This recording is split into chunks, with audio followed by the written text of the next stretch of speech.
Baseball is a game of traditions, but the Major League Baseball commissioner made clear today that teams may not use 21st century techniques to carry out one age-old practice, decoding the signs opposing catchers use to communicate with pitchers.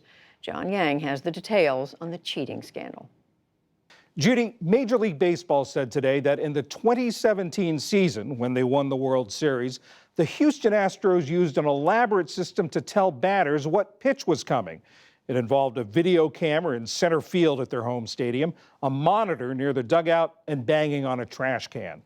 As a result, Commissioner Rob Manfred today suspended General Manager Jeff Luhnow and Field Manager A.J. Hinch for the 2020 season. Later, team owner Jim Crane took it even further when he fired them. We want to be known as playing by the rules. We broke the rules. We accept the punishment, and we're going to move forward. It's very unfortunate. Neither one of those guys implemented this or pushed it through the system. It really came from the bottom up. It's pretty clear in the report how that happened, but neither one of them did anything about it, and that's unfortunate, and the consequences are severe. Manfred also fined the Astros $5 million, the most allowed, and stripped the team of their two top picks in the 2020 and 2021 drafts. Additionally, he handed down a one-year suspension from baseball to a former Astros assistant general manager, Brandon Taubman, for a tirade directed at female sports reporters during last year's playoffs. Dave Sheinin covers baseball for the Washington Post, and he joins us from the Post newsroom. Dave, runners on second have traditionally tried to decode the signals that the catchers were sending their pitchers. As a matter of fact, whenever a runner reached second base, the catchers would always change it up a little bit. So why is this different, and why this big response from the commissioner? Well, there's a number of things. Number one, I think baseball does not want some sort of digital arms race going on in baseball to see which team could come up with the fanciest new equipment to decode signs.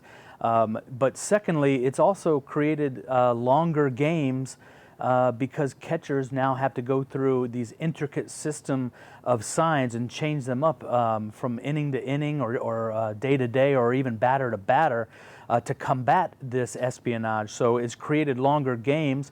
And you know, it just, the last thing baseball needs is people to question the outcome of games, especially World Series games, when one team has better digital equipment than the other. A longer game, something that Major League Baseball is really trying to fight against. Now, in the report, the commissioner said this was largely a player-driven system, that coaches, other than Alex Cora, who's now was bench coach of the Astros then, now manager of the Boston Red Sox, were not really involved. But at the same time, he said he's not punishing any players. Why is that? Well, there's a couple of things. First of all, I think that it's generally assumed that players on a team are going to talk to each other constantly about deciphering pitchers' movements, pitch tipping. If they pick up on a catcher's sign from second base, they may bring that information back to the dugout and confer with teammates, and that's just been part of baseball forever. The fact that the Astros ratcheted this up a step is more indicative of a culture of permissiveness with the Astros, and that, I think, more than anything, is what baseball is coming down on. If you read the statement, there was a couple of paragraphs that were some very pointed criticism about the Astros culture as instilled by the general manager, Jeff Luhnow, and the manager, A.J. Hinch, and that's where, according to Rob Manfred, you know, the responsibility for this falls. Alex Cora, we talked about, he's now manager at the Boston Red Sox. The commissioner's office is investigating a similar sign-stealing system at the Red Sox in 2018 when he took over. The commissioner said he hasn't decided the penalty yet because that investigation isn't over. What do you think we should expect when that comes down against Alex Cora? Right. Well, I think that given Cora's clear involvement as a participant or even an instigator of the Astros scheme, and the evidence that the Red Sox in 2018 under Cora were using a similar scheme, I would think that the punishment would have to be at least as severe as what was handed down to Hinch. which is a 1-year suspension, and then it's up to the Red Sox to decide whether they're going to fire their manager in the same way the Astros did. I think everybody in the game is expecting that punishment to be at least as severe as Hinch's. Dave, how much of a black mark against baseball is this?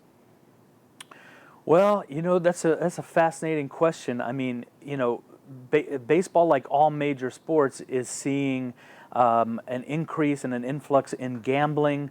The legalization of gambling throughout the country is part of the equation here, because the integrity of the game and the individual games and the outcomes has never been more important than it is in the era of legalized gambling. So this is a major black mark on the sport. I mean, to me, it's the largest cheating scandal in baseball since the Bobby Thompson 1951 New York Giants that won the pennant, and their players admitted decades later after the fact that they had been stealing signs with binoculars and a system of buzzers. This is as big as that, if not bigger. Dave Sheinin of the Washington Post, thanks very much.